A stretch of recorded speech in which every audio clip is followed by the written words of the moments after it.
आता संकल्प म्हणजे कुठल्याच वस्तूवर माया ठेवायची नाही. वैष्णव मनोजया.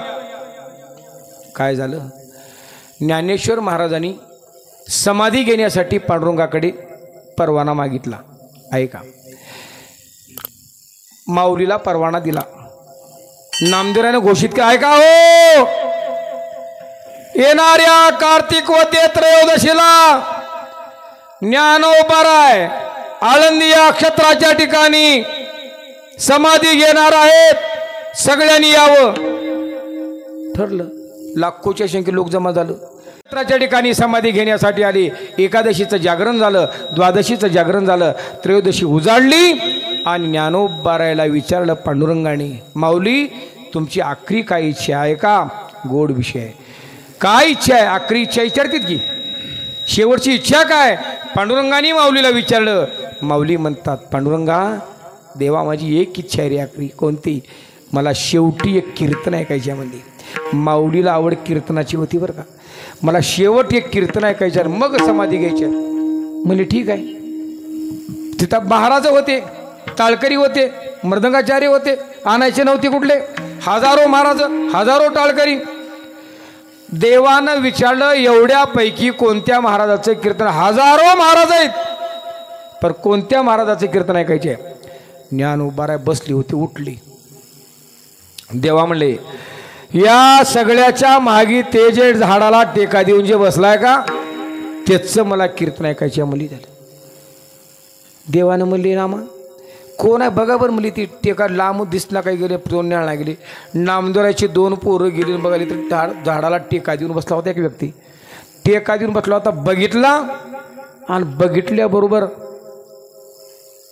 त्यांनी म्हणले, ह्याचा अवतार तर कीर्तनासारखा दिसना गेला. त्याचा हातपाय काढिवनी, मान बिडिवनी, तोंड खोबर वाटी, हातामध्ये हे काटाची काठी आणि जेवायला चर्मनची वाटी, असला अवतार. आणि त्या दोघांनी म्हणले, झाडाला तर टेका ह्यानं दिले, ह्याचा अवतार काही कीर्तनासारखा. त्याला म्हणले, ए बाबा माऊलीच्या मनात तुझं कीर्तन ऐकायचे आहे, करतो का कीर्तन? करतो. ज्ञानोबाराने सांगितलं, विचारलं, का रे तुझा अवतार दिसला गेला कीर्तनासारखा? विचारलं. तो मला करतो. अरे माऊलीला कीर्तन ऐकायचं आहे तुझं, विचार कर. ऐका ऐका, कीर्तन कुणाला ऐकायचं होतं? विचार कर. करतो. अरे विचार कर. करतो. कीर्तन तुला ऐकायचं म्हणजे येड्या गबळ्याला नाही, कीर्तन माऊली ऐकायचे. माऊली कोण आहेत? ज्ञानाचा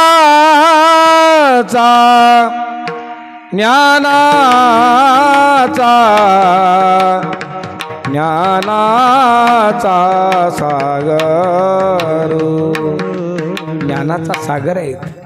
करतो. विचार कर पुन्हा म्हणली. त्यानं मला का मला विचार कर म्हणला. माऊलीच्या मनात आल्यावर रेड्यानं बोललाय. मी कोण आहो? अरे बी बरोबरच आहे म्हणली. माऊलीच्या मनात आल्यावर रेड्या मुखी. आता मग ही तर माणूस आहे, करायचं का? हा. बोलिवला विनेकरी, आला मृदंगाचारी, आले टाळकरी, केलं उभा भजन, झालं भजन. रामकृष्ण. राहू द्या झोपलेली येतील. झालं कीर्तन. 2 तास त्या पठ्ठ्याने कीर्तन केलं. ते कीर्तन केलं. माऊलीनी समाधी घेतली आणि त्याचं कीर्तन इतकं सुंदर झालं.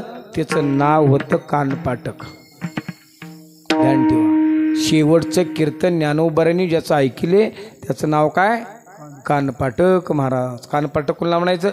तिकडं कानानं ऐकायचं आणि इकडे येऊन सांगायचं. वाचता बी येत नव्हतं, लिहिता बी येत नव्हतं. त्याचं नाव कानपाटक. कीर्तन झालं. दुसऱ्या दिवशी पेपरच्या हेडिंगला बातमी, जगभर बातमी पसरली. महाराष्ट्राचा रत्न, संत सम्राट, कैवल्य दाणे, ज्ञान चक्रवर्ती, अलंकापूर निवासी यांनी समाधी घेतली असून त्यांच्या समाधी प्रसंगी शेवटचं कीर्तन कानपाटक महाराज यांचं झालं. ती बातमी वाचली काशीच्या विद्वान शास्त्री ब्राह्मणानं. त्यानं दचकलं. म्हणला ज्ञानोबाराचा अधिकार त्याला माहीत होतं. माऊली तीर्थयात्रा करीत काशीला गेली. भगवान शंकराने हाताला धरून ज्ञानोबाला गंगेत आणली होती आणि स्नान घातली होती. ज्ञानोबाचा हात प्रेमे धरी विश्वनाथ, दोघे बोलत चालत गंगेत आली होती. ज्ञानाबाईचे पायी मिठी घाली गंगा माई. अधिकार होता. आणि एवढ्या मोठ्या माणसाने कीर्तन शेवटचं कानपाटकाचं ऐकाव. कानपाटक ज्ञानी असायला पाहिजे. अशा ज्ञान्याचं आपण बी काहीतरी ऐकावं. विद्वान तिथून निघाला. कानपाटकाचं दर्शन घ्यायला. पुण्याहून 17 किलोमीटर अंतरावर गाव आहे कानपाटकाचं. गावात आला. विचारला काय हो इथं कानपाटक महाराज कोणी आहेत का? आम्हाला त्यांच्याबरोबर परमार्थाच्या गोष्टी करायच्या.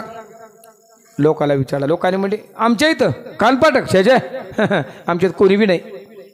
कोण बी नाही आमच्याकडं. एकाने म्हणले अरे हाय की कोण? ती कान्या नव का? म्हणलं कान्या. गावात चांगल्या नवानं माणसं ओळखीत नाही. हा हो हो बाबा आहे आहे कान्या आहे. कुठं आहे? समोर जा. कोपऱ्यामध्ये वळा. तिथे एक विहीर आहे. त्या विहिरीपाशी कुणालाही विचारा. त्याचं घर तुम्हाला पत्ता लागल. सरसर गेला. कोपऱ्यात वळला. इथं विचारा. विहीरवती विचारा विहिरीपाशी. म्हणला त्या विहिरीपाशी 5-6 लेकर गोट्या खेळू लागली. असली बारकी पोरं. आता या बारक्या लेकरालाच विचारावं म्हणून जवळ गेला तर त्या बारक्या लेकरामध्ये एक बक्कांड्या माणूस गोट्या खेळाला आहे. कोचे खाऊन खेळाले गोट्या. मला बारक्या लेकरात गोट्या का खेळत असेल? काय काय खेळणार आता आपण? म्हणला गेला. त्याला विचारला ओ बाबा काय हो इथं कानपाटकाचं घर कुठं आलो? आम्हाला त्यांची भेट घ्यायची आहे.